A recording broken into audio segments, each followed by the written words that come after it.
Morning, Matsuki TV. Ayan, meron tayong pasyente dito, Mitsui na stand fan. Bago pa siya guys, pero nawala na ng power. So dating problema, pag nag-overheat ang electric fan natin, puputok ang fuse, kaya wala nang power, wala nang ugong. Sinaksa ko kanina. Hindi ko napapakit sa inyo, basta sinaksa ko na kanina yan. Wala na siyang power. So bubuksan natin. Ayan, tingnan nyo guys, sariwan-sariwa. Ayan, bagong-bago. Ayan, pero wala nang power. Nanikit na kasi to, ayan maganit na. Ayan hindi na mapihit. Ayan bipihit siya pero matigas. So ito, sigurado na to yung lang is hindi napansin ng may-ari, nakasaksak lang. Umuugong na lang hanggang pumutok yung fuse, yung thermal fuse dito sa loob ng motor. So yan lagi ang problema pag natuyuan ng langis. Okay, buksan natin, tanggalin natin. Ayan, tinanggal na natin dun sa pinakang niya. Ayan, yung kanyang stand. Ayun, para hindi tayo mahirapan magkalikot. Okay, so ito guys, natanggal ko na yung tornilyo. Buksan natin. Ayun, ito makita nyo yan guys, yung yung shafting, tuyo ng langis. Walang kalangis-langis. Ayan so ito kumapit dito. Kanina hindi ko papihit, diba? Kumapit yan doon sa bushing. Dito sa harap hindi masyado, pero tuyo din. Ayan tuyo, walang kalangis-langis. Dapat pag ginanyan ko yan, may langis yan. Kasi ito, may langis to. Dapat, yung pinakang oil foam sa loob to. So makita nyo guys yung pinakang cap nyan. Grabe yung pagkakalak. Ito ang mahirap magpalit ng bushing. Pag natanggal nyo tong cap, maaaring din nyo na maibalik. Pero meron pa namang isang crown niyan, kung tawagin, lock din yun. Kahit din nyo na ibalik to. Para sa cover lang naman to, para hindi pasukin na alikabok. Pero pwede pa rin yan. Ang matitira dyan yung pinakang niya, yung parang tinatawag nila na diaphragm na lock. Kasi pag sinikwat nito, hindi nyo na maibabalik dahil yung kanyang lock, ganun yung aluminum nakalak talaga dito. Pag sinungkit niyan, mapuputol din yan. Hindi nyo na maibabalik to maayos. So pwede ka rin, hindi na rin advisable na ibalik to kung magpapalit kayo ng bushing. Pero so far ito naman okay naman yung kanyang wala pa namang alog. Ayan, ikot lang. At saka wala pa rin naman tama itong shafting. Ayan. Pero pag may tama na itong shafting, automatic palit ka rin ng bushing kasi magka-partner yan. Dito naman sa likod, ayan, ito puro alikabok. Dito yan dito naman yan, yung tuyong-tuyo. Ayan, kita nyo yung kulay. Ayan kita ba? Ayan tuyong-tuyo siya. Sigurado tuyong-tuyo yung niyan. Walang kalangis-langis yan. Dito yan umiikot. So okay pa naman siya, wala ring alog. At wala rin itong tama pa. Nagkaroon lang ng discoloration. Lilihahin lang natin yan ng 1,000 na liha. So try nga natin. Pero pag kinapa ko kasi, yung pinapadaanan ko ng kuko, wala namang aligas-gas. So lilihahin lang natin na 1,000 yan. Ayan makinis na. Ayan wala naman tama. Ayan. So okay lahat ng bushing niya. Okay pa yung shafting. Lalangisan lang natin. Ayan ang tamang pag overall ng electric fan pag natuyuan ng langis. Ulitin ko, nasanay kasi tayo na ang pag naglalangis tayo dito lang sa labas. Pag nahihirapan umikot o kaya maganit, dito tayo naglalagay ng langis. Pwede rin yun, pero hindi nyo rin nalagyan ng langis yung pinakang dito. Ito, yung pinakang bushing, dalawa. Ito ang talagang dapat inalagyan kasi may tinatawag yan na oil foam. Doon na i-stack yung langis para mapapanatilan yung presko yung bushing. So makakaikot siya ng maayos. Yan, okay guys. So dito muna tayo sa motor. So walang power to. Ito, walang magnet sasaksak ko. Ito yung kanyang plug guys, sasaksak natin para pakita ko sa inyo na wala siyang power. Ito, sasak natin sa ating extension. Ito. Yan. So ito guys, inon ko na to. Naka-on na yung switch natin. Try natin i-magnet. Ayan, nakita nyo guys, walang magnet dahil putok yung fuse, walang pumasok na kuryente dito sa motor. So papakita ko sa inyo ngayon pagpapalit ng thermal fuse at Papakita ko sa inyo mamaya na magkakaroon siya ng magnet. Magkakaroon siya ng magnet mamaya. Naka-on yan guys, naka-on. Ayan o. Ayan, nakasaksak siya. May kuryente yan guys ha. Baka kala nyo walang kuryente. Ayan ha. May ilaw. Ayan, kung mapapansin nyo, tanan nyo yung strap niya. Ayan o. Putol-putol na rin o. Ayan o. Ayan o. Sobrang init. Lumutong na yung kanya strap. Kaya wala na. Bumitaw na. Ayan o. Kita nyo? Ayan o. Pinapakita ko naman lagi yan pag nagagawa ko. Dahil lumulutong siya. Sa sobrang init. Ayan o. Putol-putol na strap o. Ayan o. Ayan, malutong yan guys. Ayan o. So, andito sa loob yung thermal fuse guys. Ayan, ganyan yan. Tatanggalin natin tong insulator. Ayan. Para makita nyo kung saan ang pagpapalit ng thermal fuse, ganito. Yung ibang magagaling nating mga kasama na technician, hindi na nila bubuksan yan. Magja-jumper na lang dito. Dito, magja-jumper sila rito. So, dito sila kukuha yung green na to. Yung kulay green na yan kasi yan, nakapasok yan doon sa motor pero dadaan muna sa thermal fuse. So ito, nakita ko na agad yung thermal fuse guys. Ito yan. Ito yung square na yan. Ito. Yan yung thermal fuse. Kita ba? Parang mali, parang malabo. Yan. Ito yung thermal fuse. So pumutok na yan. Kasi gaya na sabi ko sa inyo, yung itong kulay na to, ito yun. Ito yan. Pumunta doon, dumaan muna sa fuse bago pumasok sa dito sa motor. Ito, yan. Ito. Lalay sa paghila, baka may maputol. Yan, dito yan. Yan, nakita nyo? Ito to. Yan, ito yan, ito.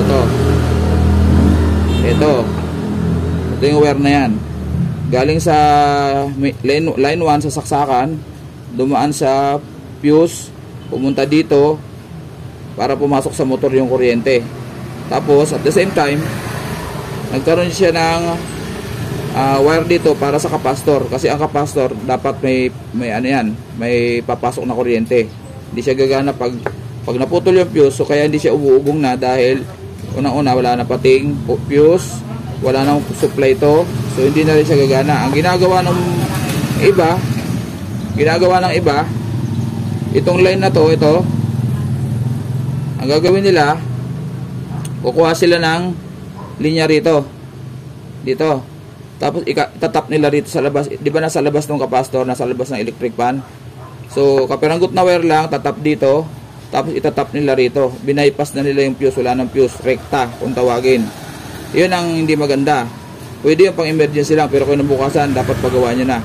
Ulitin ko, halimbawa, madaling araw, gabi, at umiikot pa naman to, napipihit pa naman to na maayos, pwede nyo gawin yun, pero sigurado yun na kinabukasan, paparepair nyo na.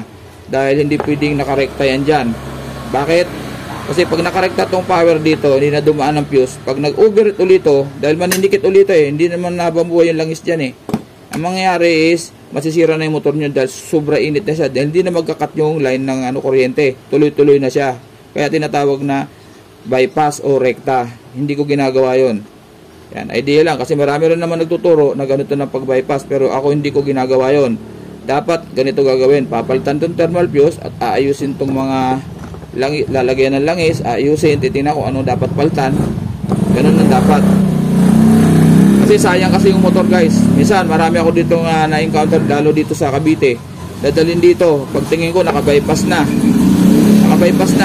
Kasi ang bypass parang ginanon mo yan Tinap mo na to. Kaso hindi tinatamad sila magbukas. Imbis na buksan tong motor para magawa yung dapat gawin, gagawin nila ngayon. Paulit-ulit ako guys para lang maintindihan ng iba. Kukuha ng linya rito at lalagyan to ng itatap dito. Para magkaroon din ng power to, yung papasok sa motor. At magkakaroon din ng power yung capacitor. So, aandar na nga siya. Pero, hindi tama dahil hindi natin nagawa yung dahilan bakit siya nag-overheat. So, yun. Langis. Dapat lalangisan natin yan. Yan ang paggagawa ng electric fan. Yan. Okay guys. So, papalitan ko to guys. Marami naman akong video paano pagpalit ng fuse. Papakita ko na lang sa mamaya pag napalitan ko na ng fuse yan. At mamagnetin natin kung may power na. Okay? Ay guys, nakalimutan ko. Papakita ko pala sa inyo yung thermal fuse. Napakita ko sa inyo na talagang busted siya. kaya nawala ng power dahil napumutok na yung fuse, ha. Papakita ko lang muna sa iyo pag testing. So ito, naka-auto ako. Ayan, gamit tayo ng digital tester na may tumutunog. Ayan, rinig yan, tumutunog. Pag tinester ko to, pag buo, tutunog. Pag hindi tumunog, ibig sabihin, busted talaga siya. Ayan guys, oh, wala. Pag dinikta ko dito, tutunog. Pero pag dito, wala. So ibig sabihin, pumutok talaga yung fuse. Ayan. Ayan, wala talagang tunog, diba? Ayan. Oh, pag dito, meron. Dito wala. Okay. Palitan natin ang fuse. Yan ang dapat papalitan ng fuse talaga. Hindi pwedeng rekta. Ayan, pwede yun pero emergency lang. Pero kung pwedeng wag nyo nang gawin yun, yung rekta-rekta na yan, wag nyo nang gayahin yung mga technician natin na mga galing. Kasi para hindi sayang yung motor. Kaya nauuwi lagi sa siraang motor dahil sa rekta-rekta na yan. Ang dami ko nang ginawa rito. Pagbukas ko pala ng cover sa likod to. Ito lang tatanggalin yung cover. Pag natanggal ito, makikita nyo na may nakatap dito. Dapat kasi ang wire doon, dalawa lang. Ngayon, karamihan nakikita ko may nakatap na wire dito, papunta rito sa paulit-ulit si Matsuki. Dito. Yan ang tinatawag na rekta. Bawal yun. Pwede, pero at your own cost. English yun, ha. Hindi, pwede yun naman gawin. Nasa inyo yun. Pero, manghinayang kayo sa motor nyo dahil pag nag-overheat uli, which is mangyayari yun, dahil hindi naman ginawa tong bushing na to, hindi linangisan na maayos, mag-iinit uli at tuloy-tuloy ang kuryente niyan, walang puputok na fuse dahil nakarekta na hanggang masunog yung motor. Okay? Ngayon, papalitan ko ng thermal fuse yan. Hindi ko napakita sa inyo para hindi masyado humaba yung ating video. Ayan, so guys, natanggal ko na yung fuse na luma, yung sira. Ito, natanggal ko na. Ito yung ating ikakabit na bago. Ito yung fuse na to. O, tetestirin natin uli. Pakita ko naman sa inyo yung buong hindi siya busted na fuse, yung bago na ipapalit natin. Ayan. Kita nyo pumupul. Ayan o, umiilaw. Ayan o. Tester. Ayan. Ayan dapat papalitan ng fuse. Okay. So ayan guys, nahihinan ko na. Ito na yung bagong thermal fuse. Testerin pa rin natin. Kasi minsan pag nababad natin yung ating mga soldering iron, pag nasubra ng init, puputok din yon. Dahil nga thermal fuse siya eh. Didetect niya yung sobrang init. So, testerin pa rin natin bago natin kubiran. Ayun. So, ibig sabihin buo.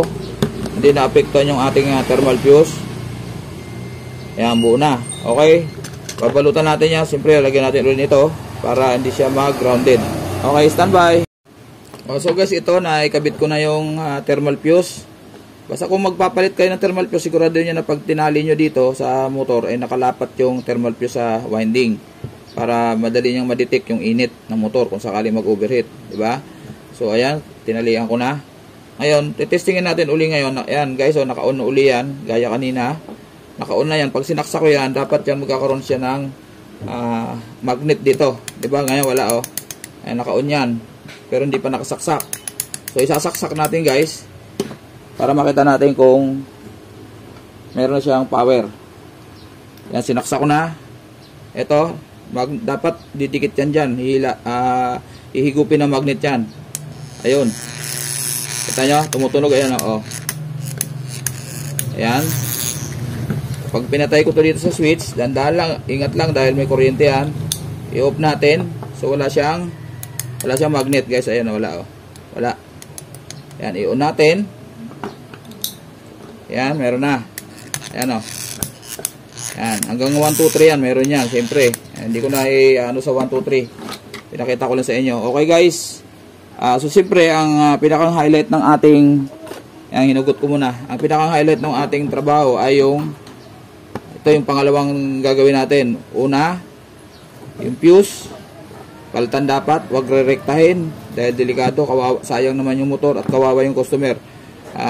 Pag hindi nyo kasi alam guys, pag nagpagawa kayo sa mga ibang technician na magagaling, pag ito napipihit pa at walang power, hindi na nila bubuksan yan. Paulit-ulit ako, hindi na nila bubuksan yan at magre-rekta na lang sila dito at bibigyan nila ng power tong isang linya yung papunta sa capacitor para magkaroon ng kuryente tong capacitor. Ito guys, to ulit-ulitin ko ha, magre-rekta sila, kakabit dito para magkaroon din ng nakakunik kasi yung isang wire niyan papunta sa motor. So magkakaroon ng kuryente pero hindi na nila ito ginawa.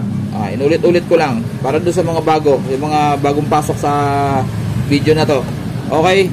So lilinisin ko naman to ngayon. Papakita ko naman sa inyo kung paano ang paglalangis. Simple lang naman paglalangis, pero isa yun sa number 1 na importante dahil kailangan may langis tong oil foam dito sa loob. Okay? Ito ang ating Singer oil. Yan. Wala namang ibang gagawin kundi papatakan lang natin to rito sa gilid dito. Ayan, babasaan din natin ito mamaya. Tapos linisin natin ang bulak yung gitna. Ganyan lang guys, ayan o. Ayan, tumutulo yung langis ha. Pipigain lang natin para pumasok yung langis sa loob. Ayun guys, nag-speed up tayo at saka minute ko na naman dahil nagpatugtog na naman yung aking mga babait na kapitbahay. Nagbibideo okay na naman. So, siyempre, lilinisin din natin yung loob, yung pinakang loob ng busing para matanggal yung mga ribaba, yung mga, di ba, natuyuan siya, siyempre, nanikit yan, may mga dumi-dumi yan, kailangan matanggal natin yun. So, ayan, tinutornilyo na natin, tapos na. Tornilyo natin ng dalawa muna para malaman natin kung okay yung ikot niya. Ayan guys, so, ayan. So, lalagyan natin siya ng tape, masking tape para makita nyo yung pag-ikot ng shafting. Ayan, so isasaksak ko yan, nakauna yung ano niyan, yung switch. Pag sinaksak ko yan, automatic aandar yan. Iikot ng shafting. Ayun, umikot na guys, ayan, kita nyo. Ayan. So malakas ang ikot niya, number 1 lang. Kahit number 1, number 2 at number 3 dahil tinesting ko naman kanina sa magnet. Lahat ng number niya, lahat ng speed ay gumagana naman. So ang pag-testing ko pa dyan na kapastor, pinipigilan ko yung shafting na yan habang umiikot. Yan, kita nyo, pinipigilan ko. Pag napigilan ko yan, ibig sabihin mahina na yung kapastor. Ayun. So, pag mahina na kapastor, para ma-check nyo yan, kailangan nyo rin ng digital tester para yung capacitance masukat nyo kung tama. Pag mahina, napalitan nyo na. Okay? So, ito na guys, gawa na ang ating stand fan na Mitsui. Testingin natin. Nang may blade siya, nakakabit na sa kanya stand. Yan, umikot na guys. Ayan. So, ang trabaho natin ay meron tayong pambiling bigas. So, isang tip lang guys sa electric pa natin. Di ba pag bago, pag pinindot natin o kaya sinwitch on natin, mabilis yung ikot kagad. Ngayon, pag napansin nyo na pag pindot nyo, hindi na kagaya dati na ganun kabilis. Yung pag-response ng kanyang motor, ibig sabihin nun naninikit na yung busing sa shafting. Wag nyo nang yung iba kasi tinutulungan pinapaikot pa yung blade para bumilis nagrereklamo na yung motor nun. Ibig sabihin nung kailangan niya na ng malangisan. Kung kaya nyong gawin yung ginawa ko kanina, kung nasundan nyo yun, pwede nyong gawin yun na hindi na aabot sa puputok pa yung fuse. Kasi automatic pag sumubra init yan, puputok ang fuse kaya nawawala ng power. Ayun guys, tip lang yun. Ganun din, pag pinatay nyo, hinto agad. 'Di ba? Dapat freewheeling siya. Hihinto siya pero medyo matagal. 'Yun ang isang mga senyales na kailangan na ng maintenance ng inyong motor. Gawin niyo 'yun guys, makakatipid kayo, tsak 'yun. Langis lang ang katapat niyan. Ngayon, siyempre kailangan dandan tayo sa pagkalas ng motor kasi obligado bibiyakin niyo yung motor para hindi tayo maputulan ng wire. Ayun, God bless sa ating lahat. Matski TV sa mga bago pa sa akin channel. Ayan, baka naman pwede nating i-like at pakishare sa ating mga tropa. At siyempre, mag-subscribe ka sa akin channel para may i-share din ako sa inyong mga konting kaalaman sa pagre-repair ng electric fan at kung ano-ano pa. At huwag kalimutan siyempre, pakihit natin yung notification bell para updated kayo. Meron kayong manonotify kayo kung sakali may bagong upload sa aking channel. Matski TV! Bye-bye po!